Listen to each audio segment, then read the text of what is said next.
But today's announced de facto production cap on Alberta's oil and gas sector amounts to an intentional attack by the federal government on the economy of Alberta and the financial well-being of millions of Albertans and Canadians.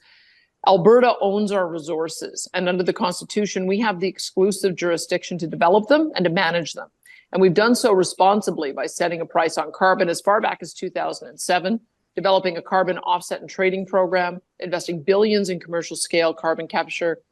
utilization and storage, creating an innovation fund that has so far supported more than 260 emissions reducing projects with $2.6 billion worth of grants, and by establishing a clear framework for reaching carbon neutrality across our entire economy by 2050. With his pronouncement today, singling out the oil and gas sector alone for punitive federal treatment, Justin Trudeau and his eco-extremist Minister of the Environment and Climate Change, Stephen Guilbeault, are risking hundreds of billions of dollars in investment in Alberta's and Canada's economy and core social programs. They're devaluing the retirement investments of millions of Canadians, and they're threatening the jobs of hundreds of thousands of Albertans. And ironically, they're also significantly undercutting global emissions reduction efforts by effectively de-incentivizing capital investment by the oil and gas sector in the emissions reducing technologies and fuels that the world needs Alberta to develop and share. This proposed cap also undermines the unity of our country, and Albertans will not tolerate it. Our province is simply done with what amounts to a steady stream of economic sanctions and punitive measures thrown upon our citizens and businesses to intentionally damage their livelihoods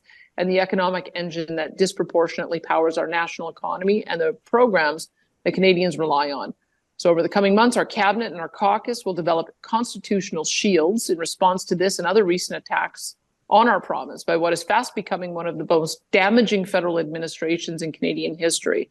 Alberta will continue to implement our emissions reduction and energy development plan to achieve a carbon neutral economy by 2050 through a combination of investments in emission reducing technologies combined with practical emission offsets,